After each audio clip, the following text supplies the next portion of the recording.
My parents didn't show up to my graduation. Not a seat saved, not a face in the crowd. Just their silence ringing louder than the stadium speakers. I walked to the stage, a lone diploma in hand, pretending it didn't sting. The next morning, while my cap and gown still lay on the floor, my aunt called, "Your parents are going door to door borrowing money in your name." I froze. Then I drove straight to their house. And what I saw in that living room made me realize the graduation wasn't the betrayal. It was only the invitation to something far worse. I grew up learning that silence was easier to carry than hope. It started small in ways no one outside a family would notice. At my elementary school recital, I remember standing behind the curtain, rubbing the edge of my costume with sweaty hands. Parents filled the auditorium, calling out names, waving phones. My mother's seat stayed empty. She arrived halfway through the show, sunglasses still on, whispering that traffic was unbelievable. She never asked what song I sang. I stopped mentioning recital after that. By middle school, the pattern had settled into my bones. I joined the debate club and made it to the finals. I told my parents the date twice, wrote it on the fridge, even placed the reminder under my mother's coffee mug. She moved it aside without looking. When I won second place, I brought home the certificate. She glanced at it and said, "Nice, but don't let it distract you from real goals."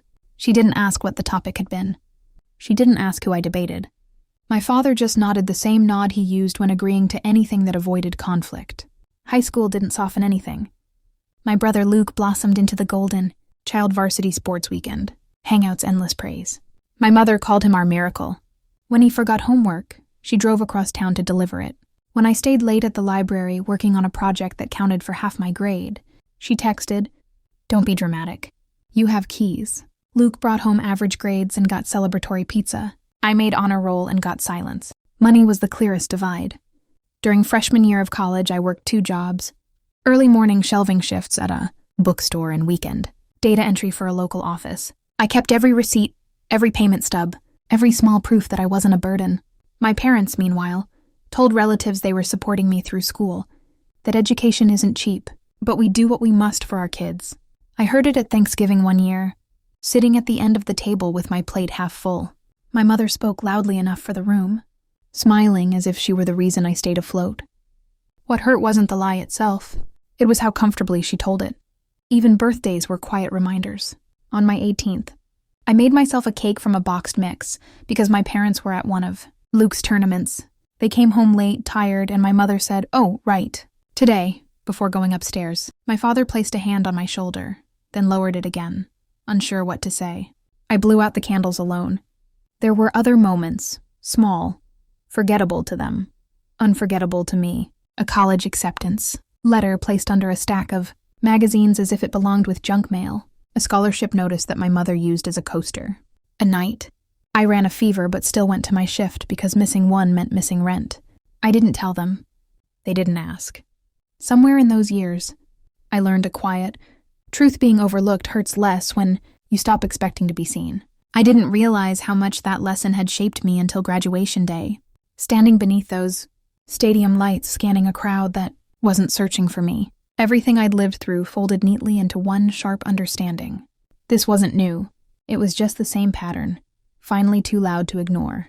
The morning after graduation felt unnaturally still, as if the city hadn't decided to wake up yet. My cap and gown were still on the floor. Where I dropped them creased fabric. A tassel curled like a question mark. I stepped over them on my way to make coffee, pretending the sight didn't bother me. The phone rang before the kettle finished boiling. Aunt Helen never called this early. She never called without texting first. I answered anyway. Jade.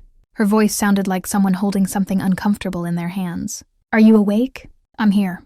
I said there was a pause too long to be casual, too short to be comforting. Then she exhaled. "Your parents are going door to door, borrowing money in your name." I didn't speak. I didn't breathe. The kettle clicked off behind me, the sound strangely sharp in the quiet apartment. "They told everyone you have a high-paying job lined up," she continued. "They're saying you offered to vouch for the loans. Some people already gave them cash." I pressed my thumb to the edge of the counter, grounding myself on something solid.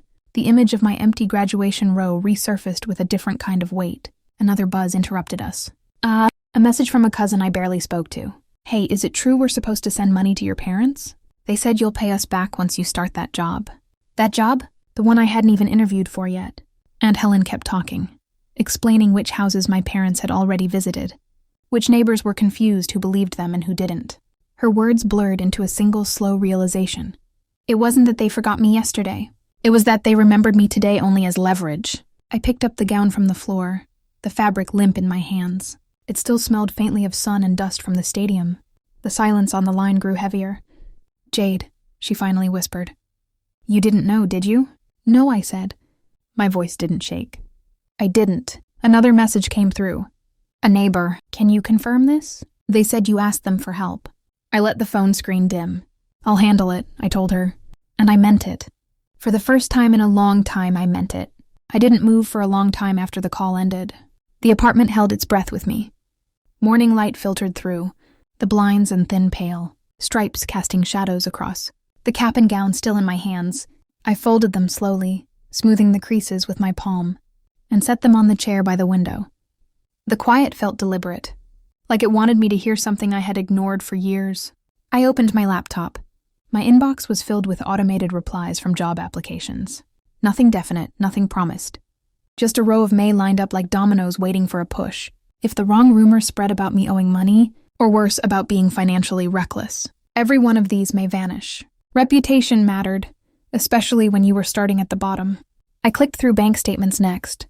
Every tuition payment I'd made, every paycheck from the bookstore, every early morning shift, every late-night data entry job.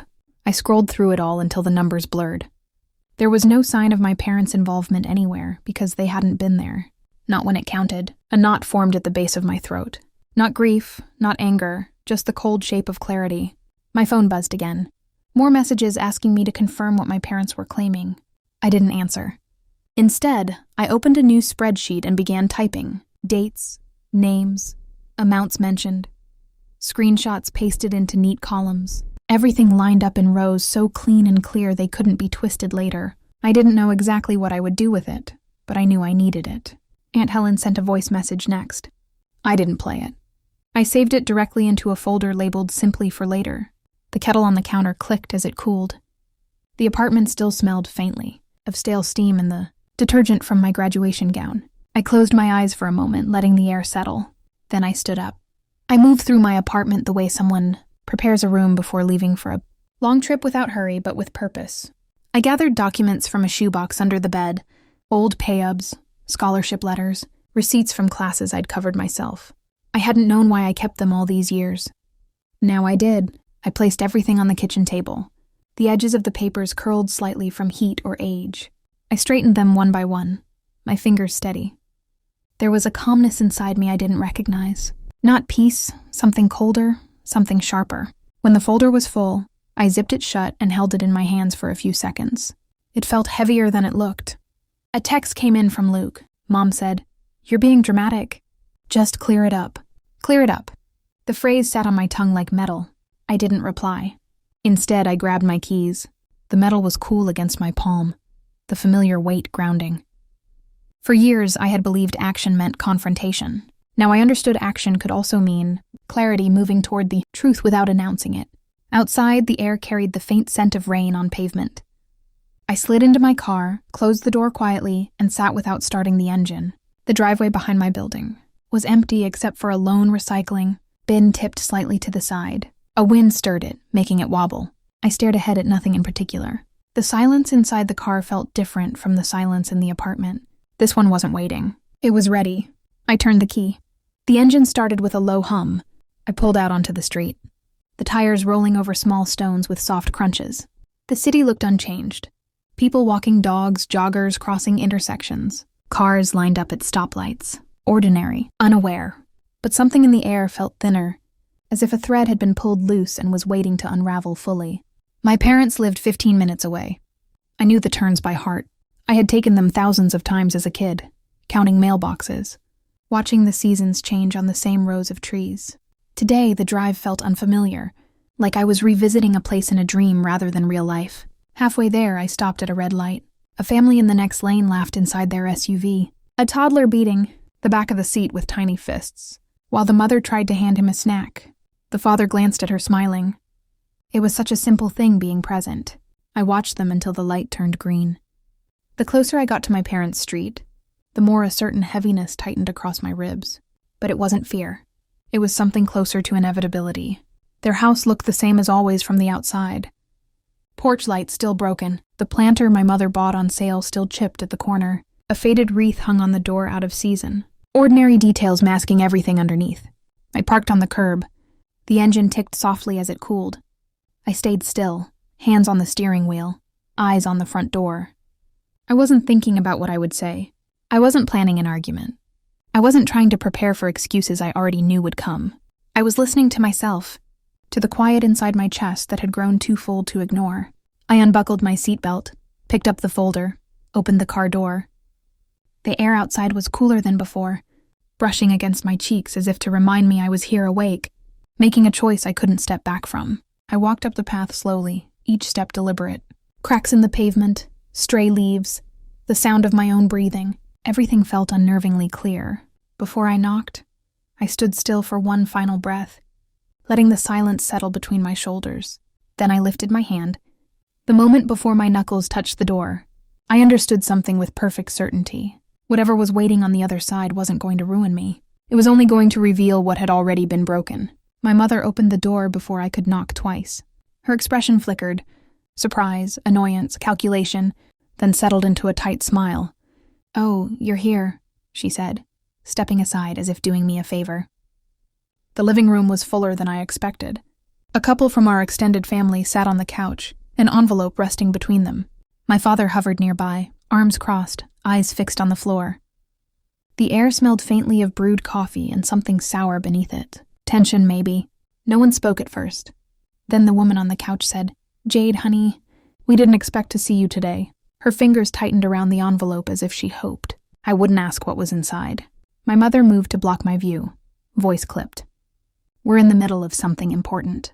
If you had called..." I didn't answer. I stepped past her.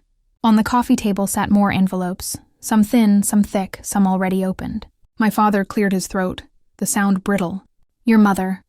Linda interrupted him, her tone shifting to something rehearsed. "We just needed a little help. Families do that. You're making this bigger than it is." I placed the folder in my hand onto the table. The soft thud made every head turn. My mother's jaw tightened.